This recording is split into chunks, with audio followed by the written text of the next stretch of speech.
Cipher जो हम सोच रहे थे कि केस ख़त्म हो गया है और माशाल्लाह बड़ा ज़बरदस्त जो प्रोसिक्यूशन के जो पिछली दफ़ा लॉयर थे, जिस तरह उन्होंने जो बात की तो उन्होंने बहुत ज़बरदस्त केस को ख़त्म किया जो कि इमरान खान और शाह महमूद के हक़ में गया था। बड़ी अलहक किस्म की बात थी।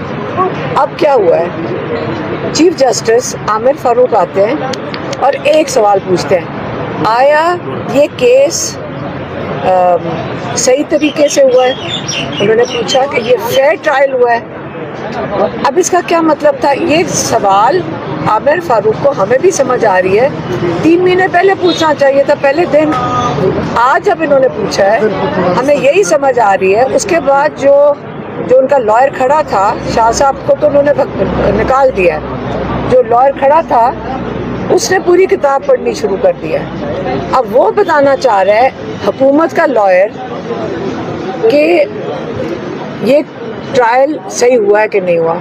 इसका मतलब ये है कि ये इसको पता नहीं कितने दिन खींचना चाहते हैं। जो आज जजेस ने कहा था हम फैसला देंगे, मेरा नहीं लगता इनका इरादा है और हमें नहीं पता ये क्या सोच रहे हैं, लेकिन ये इंसाफ के दायरे से निकल चुके हैं। अगर अब फैसला नहीं देंगे उस केस के ऊपर जो ख़त्म हुआ केस है, तो हमें पे बड़ा अफसोस होगा जजेस के ये तरीक़ाकार पे, क्योंकि उनको पता है कि उनके पास और कोई चॉइस नहीं है इस केस को ख़त्म करने की और इनको रिहा करने की। इमरान खान और शाह महमूद को अब उनको रिहा कर देना चाहिए।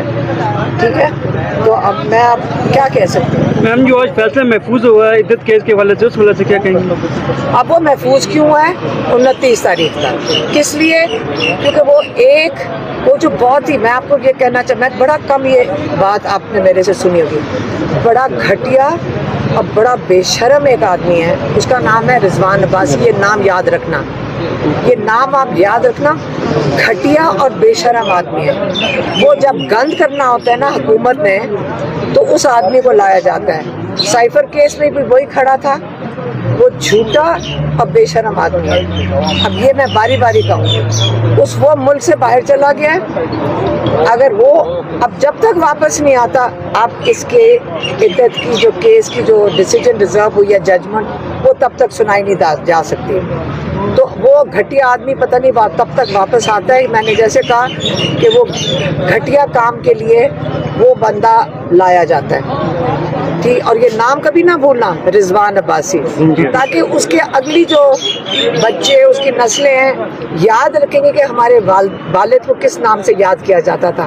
घटिया आदमी है। अच्छा, हलीमा खान साहब, जिस तरह चौधरी परवेज इलाही साहब भी रिहा हो चुके हैं, क्या अब आपको उम्मीदें वाबस्ता हो गई हैं कि अब इमरान खान और शाह महमूद कुरैशी साहब? आपका ख्याल है क्या होगा? नहीं, ये रिहा करना चाहते, उसकी तस्वीर दिखाना नहीं चाहते, तो उसको इमरान खान को रिहा क्यों करेंगे? और साथ शाह महमूद भी अभी साइफर में, उनकी भी फैमिली आई हुई थी इसी उम्मीद में कि आज रिहा हो जाएंगे। तो अब हमें कुछ नहीं पता, आज हो जाना चाहिए था, केस ख़त्म हुआ हो। अब ये हम नए तरीके देख रहे हैं कि उसको घसीटा कैसे जाए। तो ये लाश उन्होंने थोड़े दिन लगता है और घसीटी है। बुशरा बीबी की रिहाई होती नजर आ रही है। ये देखें, आज रिहा हो जाना चाहिए, तो उन्होंने जजमेंट रिजर्व किया है। बुशरा बीबी सिर्फ इद्दत के केस में इस वक्त जेल में है और आज उनको रिहा हो जाना चाहिए था, लेकिन क्योंकि वो मैंने बताया ना, वो एक घटिया आदमी जिसका नाम रिजवान अब्बासी है, जो खाबर मानिका का लॉयर अब है। पहले ये प्रोसिक्यूशन के लिए बंदा खड़ा था साइफर का घटिया काम करने के लिए, और अब जिसके ऊपर आज चीफ जस्टिस पूछ रहे कि ट्रायल फेयर हुआ है कि नहीं, अब ये सोच रहे हैं। वही घटिया आदमी इस वक्त खाबर मानिका का लॉयर है और वो मुल्क से बाहर है। अब इंतज़ार किया जा रहा है कि वो बादशाह सलामत वापस आएंगे, तब तक ये जेल में बैठेंगी बुशरा बीबी। जब वो वापस आएंगे, अब पता नहीं आता है कि नहीं, तब तक ये इसकी डिसीजन नहीं सुनाई जाएगी। नहीं तो इंशाल्लाह 29 तारीख को बुशरा बीबी को रिहा हो जाना चाहिए।